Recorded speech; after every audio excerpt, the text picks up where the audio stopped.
Hello नमस्कार दोस्तों, welcome study 2.0। आज है 23 अगस्त। 23 अगस्त से जितने भी करंट अफेयर के इंपॉर्टेंट क्वेश्चन बन सकते हैं सभी क्वेश्चन पर डिस्कस करेंगे। और अभी तक आपने मेरा चैनल सब्सक्राइब नहीं किया तो चैनल को सब्सक्राइब करके बेल आइकन को प्रेस कर लीजिए ताकि हर वीडियो का नोटिफिकेशन आप तक पहुँचता रहे। तो दोस्तों आज का वीडियो बहुत ही इंपॉर्टेंट होने वाला है, तो लास्ट तक ज़रूर देखें। चलते हैं आज के जो पहले प्रश्न पर। आज का जो हमारा पहला प्रश्न है दोस्तों वो ये है, हाल ही में तूफान हिलेरी ने किस देश को सर्वाधिक को प्रभावित किया है। तो ये तूफान हिलेरी है। हिलेरी तूफान जो कि चौथी श्रेणी का तूफान है, ये पूर्वी प्रशांत महासागर में आया है और इससे जो प्रभावित क्षेत्र है वो कैलिफोर्निया है जो कि यूएसए में स्थित है। तो इसका जो राइट आंसर होने वाला है, इसका राइट आंसर जो है ए है, यूएसए इसका सही आंसर है। तो याद रखेंगे, बहुत ही इंपॉर्टेंट क्वेश्चन है। आगे बढ़ते हैं। अगला हमारा ये पॉइंट है कि अल नीनो कैसी जलधारा आपसे पूछेगा, तो ये गर्म जलधारा है। अगला पॉइंट ये है कि आईएमएफ और वर्ल्ड बैंक का मुख्यालय कहाँ है, तो ये वाशिंगटन डीसी में है जो कि यूएसए में स्थित है, याद रखेंगे। ठीक है, अमेरिका की राजधानी वाशिंगटन डीसी है, याद रखेंगे। अगला पॉइंट यह है कि यूएनओ का मुख्यालय कहाँ है, ये न्यूयॉर्क में है। न्यूयॉर्क किस नदी के किनारे स्थित है, तो ये हडसन नदी के किनारे स्थित है, याद रखेंगे। अगला पॉइंट यह है कि चक्रवात बिपरजॉय का नाम किसने दिया, तो ये बांग्लादेश ने दिया चक्रवात बिपरजॉय का नाम, क्योंकि ये अरब सागर में आया है। ठीक है, आगे बढ़ते हैं। अगला पॉइंट यह है हमारा चक्रवात अश्नि। चक्रवात अश्नि का नाम किसने दिया, तो श्रीलंका ने नाम दिया इसको, याद रखेंगे। तूफान जो मोचा का नाम किसने दिया है, तो ये अमन ने दिया है। तूफान जो मोचा है इसका नाम अमन ने दिया है। अगला पॉइंट यह है कि ऑस्ट्रेलिया के जो चक्रवात को किस नाम से जानते हैं, जो ऑस्ट्रेलिया में चक्रवात आते हैं उनको किस नाम से जानते हैं, उनको बिली विलेज के नाम से जानते हैं, याद रखेंगे। सारे पॉइंट बहुत ही इंपॉर्टेंट है, नोट डाउन करते रहेंगे। आगे बढ़ते हैं दोस्तों। अगला हमारा पॉइंट यह है कि कैरिबियन सागर में आने वाला चक्रवात को क्या कहते हैं, तो ये हरिकेन के नाम से जानते हैं। जो कैरिबियन सागर में आते हैं उन चक्रवातों को हरिकेन नाम से जानते हैं, याद रखना। अगला पॉइंट यह है कि यूएसए में जो चक्रवात को किस नाम से जानते हैं, जो यूएसए में आते हैं उन चक्रवातों को किस नाम से जानते हैं, उनको जानते हैं टोर्नेडो नाम से, याद रखेंगे, टोर्नेडो नाम से। तो ये इंपॉर्टेंट पॉइंट है, नोट डाउन करते रहेंगे। तो अगला पॉइंट यह है कि अगला क्वेश्चन नंबर हमारा 2 है, हाल ही में यूएसए में स्थित एक्शन फॉर नेचर ने किस भारतीय को International Young Eco Hero Award 2023 से सम्मानित किया है। तो इसका जो राइट आंसर इसका है ऑप्शन नंबर डी, उपयुक्त सभी। याद रखना दोस्तों, एक्शन फॉर नेचर जो कि यूएसए का पुरस्कार है, वो 8 वर्ष से 16 वर्ष के जो पर्यावरण सुरक्षा के लिए कार्य किए बच्चे हुए हैं उन्हें दिया गया है। तो इसमें 5 लोगों को दिया गया है, याद रखेंगे, 5 लोगों को दिया गया है। पहला नंबर पर जो आए हैं ईहा दीक्षित आए हैं, याद रखेंगे, इंपॉर्टेंट है। आपसे अगर पूछेगा तो आप ईहा दीक्षित बताएंगे। दूसरा नंबर बी है वो मान्या हर्ष हैं, और तीसरा जो है वो निर्वाण सोमानी है, और चौथा जो है वो मन्नत कौर हैं, और 5वें नंबर के हैं करणो रस्तोगी। याद रखेंगे, सभी पॉइंटों को याद रखेंगे। चलते हैं, आगे बढ़ते हैं। अगला पॉइंट हमारा यह कि यूएसए की राजधानी क्या है। अभी हमने आपको बताया यूएसए की राजधानी वाशिंगटन डीसी है, याद रखेंगे। और न्यूयॉर्क किस नदी के किनारे स्थित है, ये हडसन नदी के किनारे स्थित है। और यूएसए के पहले राष्ट्रपति आपसे पूछेगा तो जॉर्ज वाशिंगटन बताएंगे, याद रखेंगे। चलते हैं आगे। अगला हमारा क्वेश्चन नंबर 3 है, हाल ही में G20 व्यापार और निवेश कार्य समूह की बैठक कहाँ प्रारंभ हुई है। तो जो ये बैठक हुई है ये चौथे नंबर की बैठक है, पहले तो याद रखेंगे, चौथी बैठक है, याद रखेंगे। तो इसके जो बैठक का आयोजन किया गया है वो कहाँ किया गया है, तो इसका जो ऑप्शन सही है ऑप्शन नंबर सी सही है, याद रखेंगे, जो जयपुर में इसका आयोजन किया गया है। आगे बढ़ते हैं। WHO का जो पारंपरिक चिकित्सा शिखर सम्मेलन कहाँ पर होगा, ये गांधीनगर जो होगा, जो कि गुजरात में स्थित है, याद रखेंगे। G20 स्वास्थ्य मंत्रियों की बैठक कहाँ पर होगी, ये गांधीनगर में होगी, इसका दोनों का आंसर गांधीनगर है, याद रखेंगे। SCO के विदेश मंत्री की बैठक कहाँ पर हुई, ये गोवा में हुई, बहुत ही इंपॉर्टेंट पॉइंट है, याद रखेंगे। जो राष्ट्रमंडल जो राष्ट्रमंडल संसदीय संघ की बैठक कहाँ पे हुई? ये उदयपुर में हुई। उदयपुर जो कि राजस्थान में है, याद रखेंगे उदयपुर में इसकी बैठक का आयोजन किया गया। आप ये कमेंट बॉक्स में बताइए कि एससीओ में अभी कुल कितने देश हैं और एससीओ को जो नवीनतम मेंबर बना वो कौन सा देश है, वो कमेंट बॉक्स में बताइए। तब तक आगे बढ़ते हैं। अगला पॉइंट हमारा यह है कि G20 कार्य समूह की जो पहली बैठक हुई है वो कहाँ पर हुई है? वो मुंबई में हुई है, याद रखेंगे। और G20 कार्य समूह की जो दूसरी बैठक हुई वो बेंगलुरु में हुई है। और G20 जो कार्य समूह की तीसरी बैठक हुई है केवड़िया में हुई है। और जो चौथी हुई अभी वो जयपुर में हुई। आपको बताया मैं, जयपुर में चौथी का आयोजन किया गया है, याद रखेंगे। चलते हैं आगे बढ़ते हैं। अगला हमारा क्वेश्चन नंबर 4 है।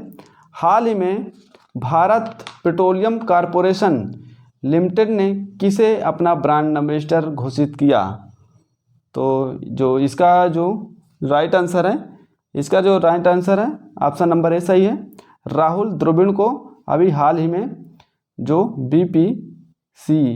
बीपीसीएल ने अपना ब्रांड एम्बेसडर बनाया है, जो कि ये महारत्न कंपनी है, तो याद रखेंगे। चलते हैं आगे बढ़ते हैं। अगला पॉइंट हमारा यह है कि आईसीसी क्रिकेट वर्ल्ड कप 2023 कहाँ पर होगा? अगर आपसे पूछे वो आईसीसी क्रिकेट वर्ल्ड कप कहाँ पर होगा जो 2023 वाला, तो ये भारत में होगा। आप ये बताइए जो आईसीसी क्रिकेट वर्ल्ड कप 2023 में भारत में होगा, इसके ब्रांड एम्बेसडर किसे बनाया गया है? कमेंट बॉक्स में बताइए। तब तक आगे बढ़ते हैं। पेप्सिको इंडिया के ब्रांड एम्बेसडर कौन है? ये रणवीर सिंह है। और यूनिसेफ इंडिया के ब्रांड एम्बेसडर ये आयुष्मान खुराना है। आगे बढ़ते हैं। अगला हमारा पॉइंट ये है कि नवीनतम भारत की महारत्न कंपनी कौन है?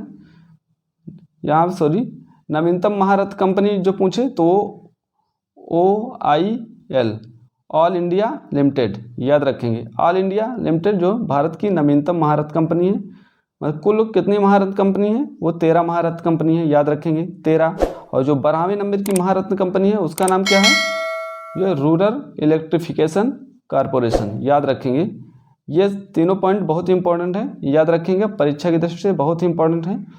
आगे बढ़ते हैं। तब तक अगला क्वेश्चन नंबर हमारा 5 है। हाल ही में एशिया के सबसे बड़े ट्यूलिप गार्डन के रूप में world book of the record में दर्ज इंदिरा गांधी मेमोरियल गार्डन कहाँ स्थित है? ये क्वेश्चन जो बहुत ही इंपॉर्टेंट है, नोट डाउन करके रखेंगे। तो इसका जो आंसर है, आंसर नंबर ए सही है, जम्मू कश्मीर। इसमें जो राइट आंसर है जम्मू कश्मीर है। तो ट्यूलिप गार्डन जो स्थित है वो जम्मू कश्मीर में स्थित है, ठीक है, याद रखेंगे। तब तक आगे बढ़ते हैं।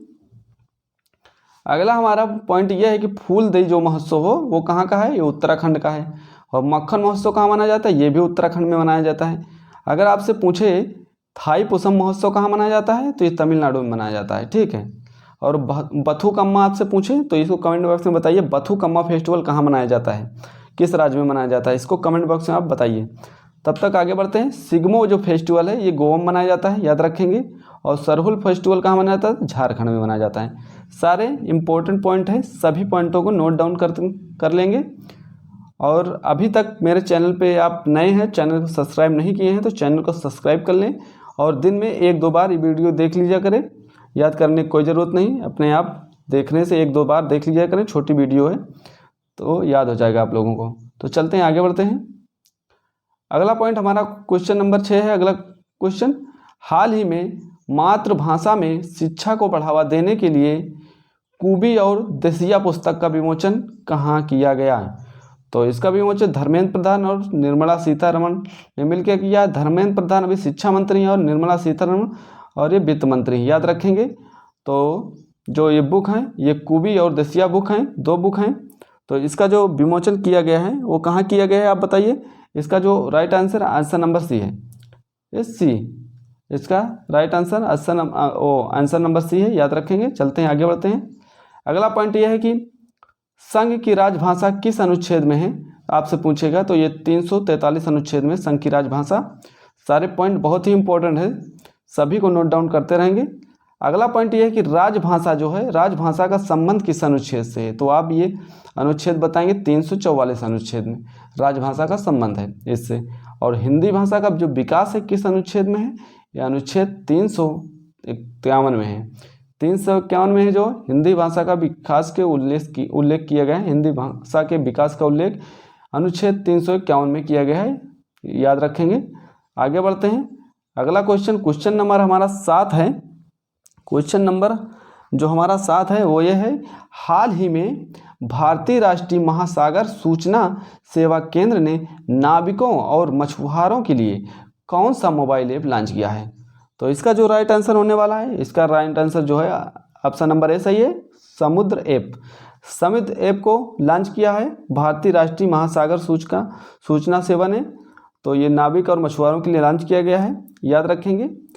तो इसका जो मुख्यालय है आपसे पूछेगा, भारतीय राष्ट्रीय महासागर सूचना सेवा केंद्र मुख्यालय कहाँ है? तो एक हैदराबाद में, और इसकी स्थापना 1999 में हुई।